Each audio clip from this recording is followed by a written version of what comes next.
श्रीमद्भागवत महापुराण की जय। 22वां अध्याय, देवहूति के साथ कर्दम प्रजापति का विवाह।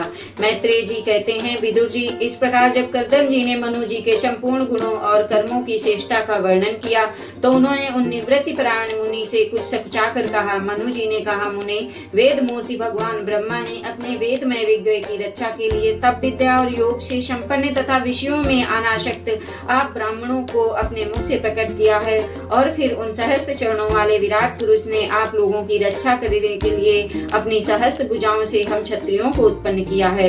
इस प्रकार ब्राह्मण अपने हृदय और क्षत्रिय शरीर कहलाते हैं तथा एक ही शरीर से संबंध होने के कारण अपनी अपनी और एक दूसरे की रक्षा करने वाले उन ब्राह्मण और क्षत्रियों की वास्तव में श्री हरि रक्षा करते हैं, जो समस्त कार्य कारण रूप होकर भी वास्तव में निर्विकार है। आपके दर्शन मात्र से ही मेरे सारे संदेह दूर हो गए, क्योंकि आपने मेरी प्रशंसा के मित से स्वयं ही प्रजा पालन की इच्छा वाले राजा के धर्मों का बड़े प्रेम से निरूपण किया है। आपका दर्शन अजितेंद्रिय पुरुषों को बहुत दुर्लभ है। मेरा बड़ा भाग्य है जो मुझे आपका दर्शन हुआ है और मैं आपके चरणों की मंगलमयी रज अपने सिर पर चढ़ा सका। मेरे भाग्योदय से ही आपने मुझे राजधर्मों की शिक्षा देकर मुझ पर महान अनुग्रह किया और मैंने भी शुभ प्रारब्ध का उदय होने से ही आपकी पवित्र वाणी कान खोल कर सुनी है। मुने, इस कन्या के स्नेह वश मेरा चित्त बहुत चिंताग्रस्त हो रहा है, अतः मुझ दीन की यह प्रार्थना आप कृपापूर्वक सुने। यह मेरी कन्या जो प्रियव्रत के उत्तानपाद की बहन है, अवस्थाशील और गुण आदि में अपने योग्य पति को पाने की इच्छा रखती है। जब से इसने नारद जी के मुख से आपके शील, विद्या, रूप, आयु और गुणों का वर्णन सुना है, तभी से यह आपको अपना पति बनाने का निश्चय कर चुकी है। द्विजवर, मैं बड़ी श्रद्धा से आपको यह कन्या समर्पित करता हूँ, आप इसे स्वीकार कीजिए। यह गृहस्थोचित कार्यों के लिए सब प्रकार आपके योग्य है। जो भोगशता प्राप्त हो जाए उसकी अवहेलना करना विरक्त पुरुष को भी उचित नहीं है। फिर विषयासक्ति की तो बात ही क्या है। जो पुरुष स्वयं प्राप्त हुए भोग का निरादर कर फिर किसी कृपण के आगे हाथ पसारता है, उसका बहुत फैला हुआ यश भी नष्ट हो जाता है और दूसरों के तिरस्कार से मान भंग भी होता है। विद्वान, मैंने सुना है आप विवाह करने के लिए उद्यत हैं। आपका ब्रह्मचर्य एक सीमा तक है, आप नैष्ठिक ब्रह्मचारी तो है नहीं, इसलिए अब इस आपकी कन्या को स्वीकार कीजिए। मैं इसे आपको अर्पित करता हूँ। श्री कर्दम मुनि ने कहा, ठीक है, मैं विवाह करना चाहता हूँ और आपकी कन्या का अभी किसी के साथ वाग्दान नहीं हुआ है, इसलिए हम दोनों को श्रेष्ठ ब्रह्म विधि से विवाह होना उचित ही होगा। राजन, वेदोक्त विवाह विधि से प्रसिद्ध जो गृहवामिते इत्यादि मंत्रों में बताया हुआ काम संतानोत्पादन रूप मनोरथ है, वह आपकी इस कन्या के साथ हमारा संबंध होने से सफल होगा। भला जो अपनी अंग कांति से आभूषण आदि की शोभा को तिरस्कृत कर रहा है, आपकी उस कन्या का कौन आदर न करेगा। एक बार ये अपने महल की छत पर गेंद खेल रही थी। गेंद के पीछे इधर उधर दौड़ने के कारण इसके नेत्र चंचल हो रहे थे तथा पैरों में पाजे मधुर झनकार करते थे। उस समय इसे देखकर विश्वावसु गंधर्व मोह व सचेत होकर अपने विमान से गिर पड़ा। वही इस समय यहाँ स्वयं आकर प्रार्थना कर रही है। ऐसी अवस्था में कौन समझदार पुरुष इसे स्वीकार न करेगा।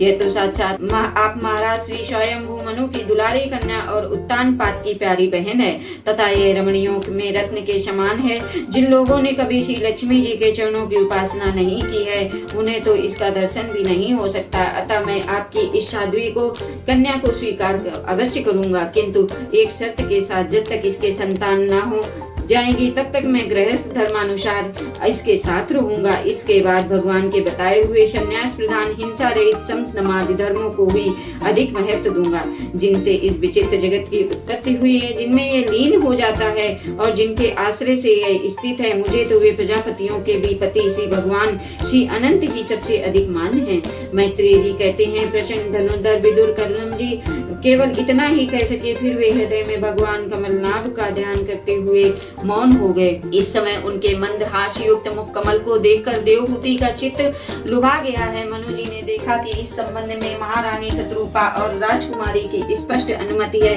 अतः उन्होंने अपने गुणों से संपन्न कर्दम जी को उन्हीं के समान गुणवती कन्या को प्रसन्नता पूर्वक दान कर दिया। महारानी शत्रुपा ने भी बेटी और दामाद को बड़े प्रेम पूर्वक बहुत से बहुमूल्य वस्त्र, आभूषण और गृहस्थोचित पत्रादि दहेज में दिए। इस प्रकार सुयोग वर को अपनी कन्या देकर महाराज मनु निश्चिंत हो गए। चलती बार एक बार वियोग न सह सकने के कारण उन्होंने उत्कंठावश विवलचित होकर उसे अपनी छाती से लिपटा लिया और बेटी बेटी कहकर रोने लगे। उनकी आंखों से आंसुओं की झड़ी लग गई। उनसे उन्होंने देवहूति के सिर के सारे बाल भिगो दिए।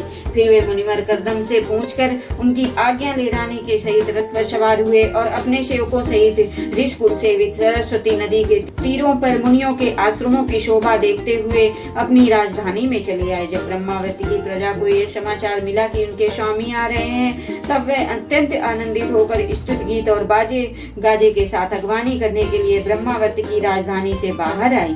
सब प्रकार की संपदाओं से युक्त बहिष्मती नगरी मनु जी की राजधानी थी, जहाँ पृथ्वी को रसातल से ले आने के पश्चात शरीर कपाते हुए श्री वराह भगवान के रोम झड़कर गिरे थे। वे रोम ही निरंतर हरे भरे रहने के कारण कुश और कांस हुए, जिनके द्वारा मुनियों ने यज्ञ में विघ्न डालने वाले दैत्यों का तिरस्कार कर भगवान यज्ञ पुरुष की यज्ञों द्वारा आराधना। महाराज मनु ने श्री वराह भगवान के भूमि रूप निवास स्थान प्राप्त होने पर इसी स्थान से कुश और कांस की बहिर्चटाई बिछाकर श्री यज्ञ भगवान की पूजा की। जिस बहिष्मती पुरी में मनु जी निवास करते थे, उसमें पहुंचकर उन्होंने वहां अपनी भार्या और संतति के सहित वे धर्म, अर्थ और मोक्ष के अनुकूल भोगों को भोगने लगे। प्रातः काल होने पर गंधर्वगण अपनी स्त्रियों के सहित उनका गुणगान करते थे, किंतु मनु जी उनमें आसक्त न होकर प्रेम पूर्ण हृदय से श्री हरि की कथाएं ही सुना करते थे।